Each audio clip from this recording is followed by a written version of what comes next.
In the small, isolated town of Ravensbrook, life had always followed a predictable rhythm. Nestled in the rolling hills and dense forests of the countryside, the town's tranquility was seldom disturbed. The locals prided themselves on their close-knit community, where everyone knew everyone, and the occasional visitor was a rare event.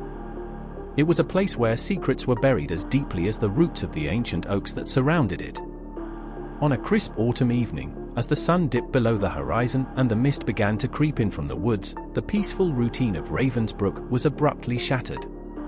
A sleek, black car rolled into town, its tinted windows hiding the face of its solitary occupant. The vehicle moved silently through the streets, drawing no attention from the few residents still out and about. To them, the car was just another anomaly, an unfamiliar detail that would soon fade into obscurity. Inside the car, a man named Victor Sullivan sat alone. He was a tall figure with a commanding presence, his features obscured by shadows. Victor was a man of mystery, known in certain circles for his expertise in matters best left undiscussed. He had been summoned to Ravensbrook by an anonymous letter, one that contained only a single line: "The truth awaits where shadows fall." The message was cryptic but compelling enough to draw Victor from his secluded life. Victor's arrival did not go unnoticed by the town's only law enforcement officer, Sheriff Emily Dawson. Sheriff Dawson was a woman of about 40, with a reputation for being both vigilant and compassionate. She had spent years keeping the peace in Ravensbrook, and her intuition told her that something was amiss with the arrival of the black car. However, the town was quiet, and Victor's presence seemed to be a non-event in the grand scheme of things. As Victor exited the car and made his way to a modest bed and breakfast on the outskirts of town, he noticed the dim glow of lanterns from the old houses, casting eerie shadows on the cobblestone streets. The bed and breakfast was run by an elderly woman named Mrs. Agnes Hartwell. She greeted Victor with a warm smile, her eyes twinkling with curiosity as she led him to his room. Agnes was the kind of person who noticed everything, even when she appeared to be absorbed in her daily routines. Victor's room was quaint, with antique furnishings and a window overlooking the misty landscape. As he unpacked, he couldn't shake the feeling of being watched. He had dealt with numerous situations before, but Ravensbrook felt different, more foreboding. It was as if the very air was charged with secrets and unspoken fears. Later that evening, Victor decided to take a stroll through the town. He wandered through the dimly lit streets, observing the empty storefronts and quiet houses. The town's silence was palpable, almost oppressive. It was clear that Ravensbrook was a place where the past lingered like a fog, and its inhabitants were reluctant to confront it. As he walked, Victor's thoughts were interrupted by a faint, distant sound, a rhythmic tapping, like the echo of footsteps. He turned, but there was no one in sight. The sound seemed to come from the direction of the old abandoned mansion at the edge of town. The mansion had been uninhabited for years, its grandeur faded into decay. It was said to be haunted, a place where the locals avoided after dark. Victor's curiosity was piqued. He decided to investigate the source of the sound, even though a part of him felt uneasy about exploring the abandoned mansion. As he approached the mansion, he noticed a flickering light through one of the broken windows. The sight was unusual and intriguing. It was as if someone, or something, was moving about inside. Creeping up to the window, Victor peered through the glass and saw a figure moving about in the dimly lit interior. The figure was cloaked in shadow, and though Victor couldn't make out any details, the presence of another person in the mansion was both alarming and intriguing. It was clear that the mansion held secrets, and Victor had a strong sense that these secrets. Victor Sullivan's curiosity drove him to the abandoned mansion the following morning. The mansion, a relic of a bygone era, loomed over Ravensbrook with an air of haunting elegance. Its once grand facade was now marred by neglect, with ivy crawling up its walls and broken windows staring out like empty eyes. Victor approached cautiously, his mind racing with possibilities. As he entered through the creaking front door, the dust-laden air greeted him with a musty odor. Sunlight filtered through the grimy windows, casting eerie shadows on the wooden floor. The mansion's interior was a labyrinth of faded opulence, grand chandeliers draped in cobwebs, ornate but dusty furniture, and walls lined with portraits of long-forgotten faces. The atmosphere was heavy, as if the mansion itself was waiting for something to happen. Victor's footsteps echoed through the empty halls as he moved deeper into the mansion. He could hear the faint hum of machinery from the direction of the basement, a sound that seemed out of place in the otherwise silent house. His instincts told him that this was the source of the flickering light he had seen the night before. Navigating through the grand staircase and down a narrow hallway, Victor arrived at a door marked with a faded, private sign. He hesitated for a moment before pushing it open. The door creaked ominously, revealing a dimly lit staircase leading down to the basement. Victor descended cautiously, each step making the wooden stairs groan under his weight. At the bottom of the stairs, Victor found himself in a large, cavernous space. The basement was cluttered with old furniture, stacks of books, and discarded artifacts. In the center of the room stood an old-fashioned workbench, covered in various tools and papers. The flickering light came from a single hanging bulb, casting long, wavering shadows across the room. Victor approached the workbench and began to examine the scattered papers. They were a jumble of blueprints, handwritten notes, and photographs. As he sifted through them, he noticed a pattern. Many of the documents were related to surveillance, maps of the town, and detailed sketches of various locations within Ravensbrook. It became evident that someone had been monitoring the town closely. Among the documents, Victor found a photograph of a man he recognized from a previous case. It was Victor's old acquaintance, Marcus Reed, a known figure in the underground world of espionage and covert operations. The discovery was unsettling. Marcus had a reputation for being involved in secretive and often dangerous undertakings. Victor wondered why Marcus would be involved in Ravensbrook. Victor's contemplation was interrupted by a sudden noise. He spun around to find a shadowy figure emerging from the far corner of the basement. The figure was clad in a dark coat and hat, concealing their identity. The figure stopped abruptly, seemingly startled by Victor's presence. For a moment, they stood in silence, the tension in the room palpable. Before Victor could react, the figure turned and fled through a hidden door at the back of the basement.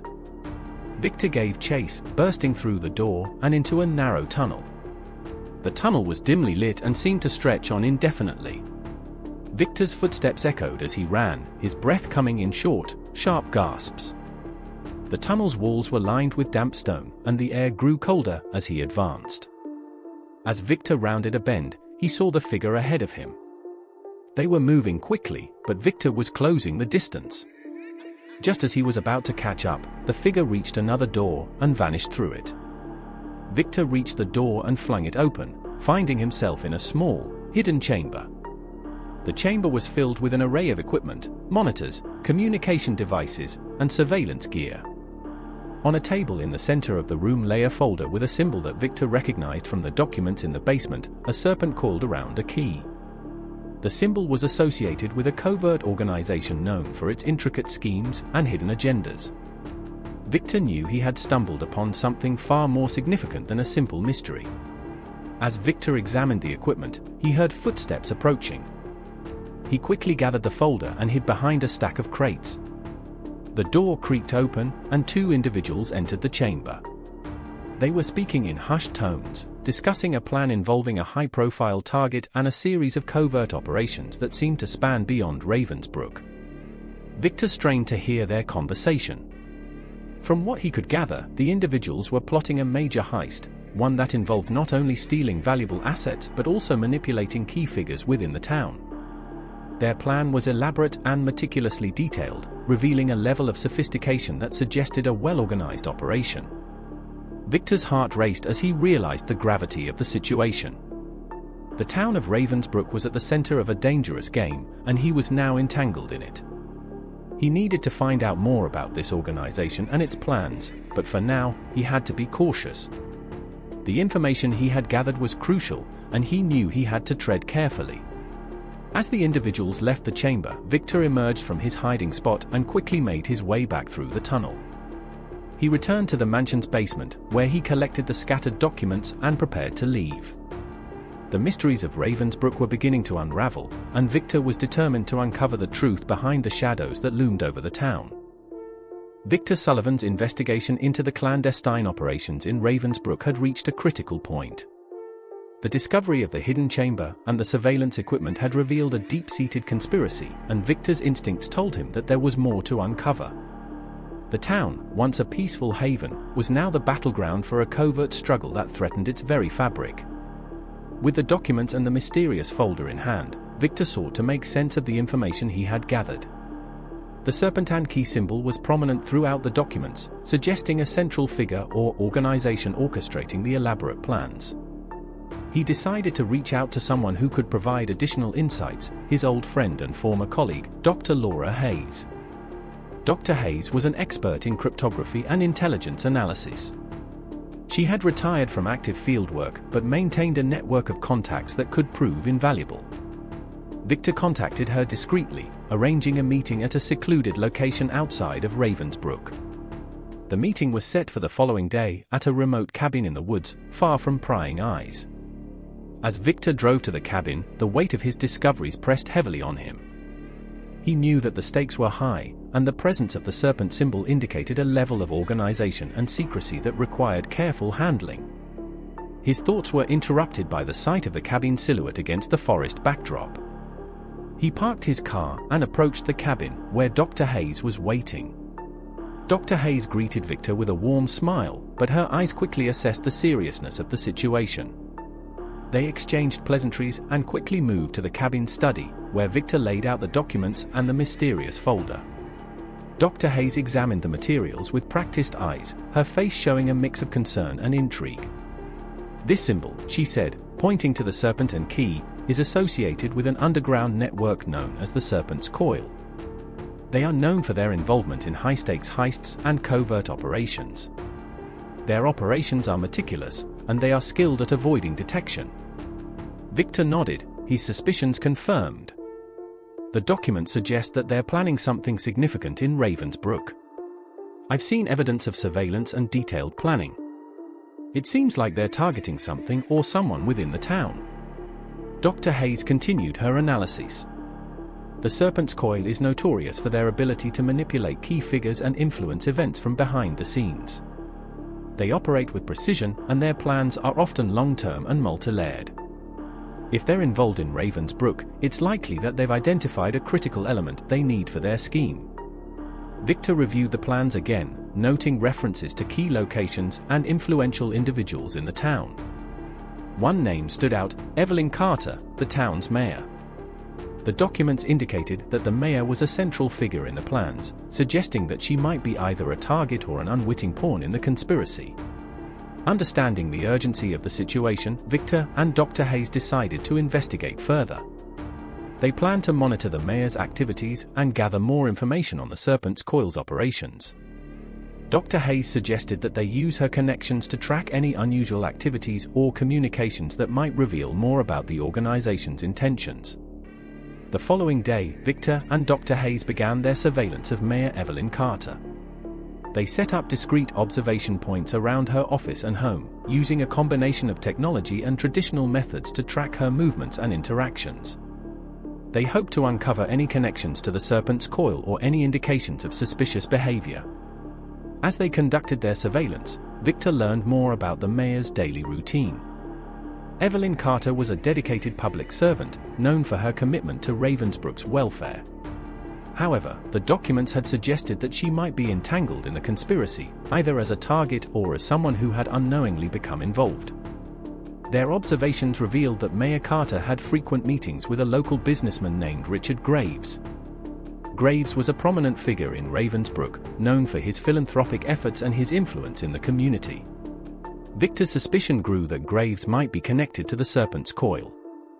One evening, Victor and Dr. Hayes observed a private meeting between Mayor Carter and Richard Graves at a secluded location on the outskirts of town. The meeting was conducted in secrecy, and the conversations were held behind closed doors. Victor and Dr. Hayes positioned themselves discreetly, using their equipment to capture audio and video of the exchange. The meeting revealed a tense discussion between the mayor and Graves. They spoke in hushed tones about a project that required significant financial investment and secrecy. The conversation hinted at a major undertaking, but the details remained obscured. However, Victor noticed that Graves seemed to be pressuring the mayor, suggesting that the project was of great importance and that failure was not an option. Victor and Dr. Hayes reviewed the footage and analyzed the conversation. It became clear that the Serpent's Coil had a vested interest in Mayor Carter and Richard Graves. The project they were discussing seemed to be a crucial component of their plan, and it was likely that it involved significant resources or leverage. Determined to uncover the truth, Victor and Dr. Hayes decided to dig deeper into Richard Graves's background and connections. They discovered that Graves had been involved in various business ventures and philanthropic activities, but there were also indications of financial irregularities and hidden dealings. It was evident that Graves had a complex network of connections that might be linked to the Serpent's Coil. Victor and Dr. Hayes' investigation continued as they worked to unravel the layers of deception surrounding Ravensbrook. The town, once a peaceful and isolated enclave, was now at the center of a high-stakes conspiracy. The hidden enemy was elusive and enigmatic, but Victor was determined to expose the truth and prevent any further harm. The stakes were rising, and Victor knew that time was of the essence. As he and Dr. Hayes pressed forward, they faced the challenge of navigating a web of shadows and deceit. The path ahead was fraught with danger, but Victor's resolve was unwavering. The hidden enemy was growing bolder, and the time had come to confront the darkness that had settled over Ravensbrook. The air in Ravensbrook was thick with tension as Victor Sullivan and Dr. Laura Hayes pressed forward in their investigation.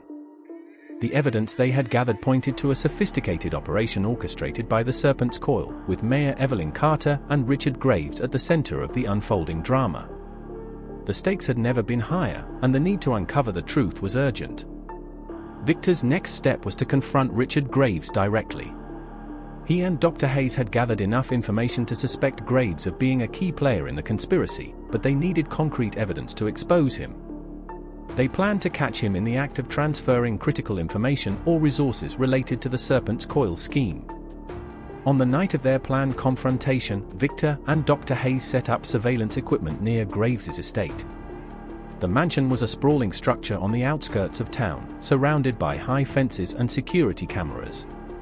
Despite the heightened security, they managed to find a vantage point that provided a clear view of the main entrance and the surrounding grounds. As they observed, Victor and Dr. Hayes noted several high-end vehicles arriving at the mansion.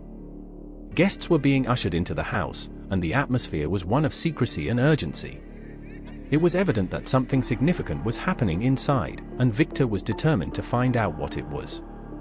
After several hours of waiting, Victor saw Richard Graves exiting the mansion with a briefcase in hand. Graves's demeanor was tense, and he appeared to be on edge. Victor and Dr. Hayes decided to follow him discreetly. They trailed him through the winding roads leading out of Ravensbrook, their goal being to uncover the destination of the briefcase and any potential connections to the Serpent's Coil. Their pursuit led them to a remote warehouse located on the outskirts of town, far from prying eyes. The warehouse was an old, decrepit structure that had clearly seen better days. Graves entered the building with the briefcase, and Victor and Dr. Hayes waited for a suitable moment to investigate. As the night wore on, Victor and Dr. Hayes carefully approached the warehouse. They managed to find an entry point through a side door that had been left slightly ajar. Inside, the warehouse was filled with crates, machinery, and old equipment. The air was musty, and the floor was littered with debris. Victor and Dr. Hayes moved cautiously through the dimly lit interior, their footsteps muffled by the thick layer of dust. They could hear muffled voices coming from the far end of the warehouse. As they approached, they saw Richard Graves meeting with a group of individuals dressed in dark clothing. The group was huddled around a large table covered with documents and electronic devices. Victor recognized the figures from previous intelligence reports. They were operatives of the Serpent's Coil engaged in a high-stakes operation. The documents on the table were marked with the Serpent and key symbol, and Victor could see detailed plans and blueprints outlining a major heist. The conversation was tense and focused on the final stages of their scheme. Graves was clearly in charge of the operation. He was giving instructions and making arrangements for the logistics of the heist. The plan involved not only stealing valuable assets but also manipulating key figures in Ravensbrook to ensure the operation's success. The complexity of the scheme was staggering, with multiple layers of deception and secrecy. Victor and Dr. Hayes listened intently as the operatives discussed their final preparations.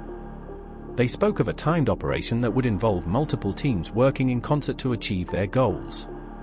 The heist was set to take place in a few days, and the operatives were finalizing their strategies. Realizing the gravity of the situation, Victor and Dr. Hayes knew they had to act quickly. They needed to gather as much evidence as possible to expose the Serpent's coil and prevent the heist from taking place. Victor took out his camera and began documenting the scene, capturing photographs and video footage of the operatives and their plans. As they were about to leave the warehouse, Victor and Dr. Hayes were startled by a sudden noise. One of the operatives had noticed their presence and raised the alarm. The warehouse was soon swarming with security personnel, and Victor and Dr. Hayes had to make a hasty retreat. They managed to escape the warehouse and return to their safe house. The adrenaline was still coursing through their veins as they reviewed the evidence they had gathered. The photographs and video footage were clear and compelling, providing irrefutable proof of the Serpent's coil's involvement in the conspiracy. Victor and Dr. Hayes decided to take their findings to the authorities. They contacted Sheriff Emily Dawson, who had been kept in the loop about their investigation. With the evidence in hand, they briefed the sheriff on the details of the operation and the imminent threat posed by the Serpent's coil. Sheriff Dawson took swift action, coordinating with local law enforcement and external agencies to dismantle the operation. The warehouse was raided, and the members of the Serpent's coil were arrested. Richard Graves was taken into custody, and the plans for the heist were thwarted. Mayor Evelyn Carter, who had been unaware of the full extent of the conspiracy, was informed of the situation and provided with protection. The town of Ravensbrook was finally safe, and the dark shadow that had loomed over it was lifted. Victor Sullivan and Dr. Laura Hayes had successfully exposed the conspiracy and prevented a major disaster. Their efforts had safeguarded the town and brought justice to those involved in the nefarious plot. As Victor prepared to leave Ravensbrook, he reflected on the events that had transpired. The town had been a backdrop to a complex and dangerous scheme, and his role in unraveling it had been both challenging and rewarding. With the case closed, he said his goodbyes to Dr. Hayes and prepared to return to his secluded life, knowing that his work had made a difference. Ravensbrook returned to its peaceful routine, but the events of the past weeks had left an indelible mark on its residents. The town had been tested, and it had emerged stronger and more resilient. Victor Sullivan's journey had come to an end, but the lessons learned and the victories achieved would be remembered for years to come.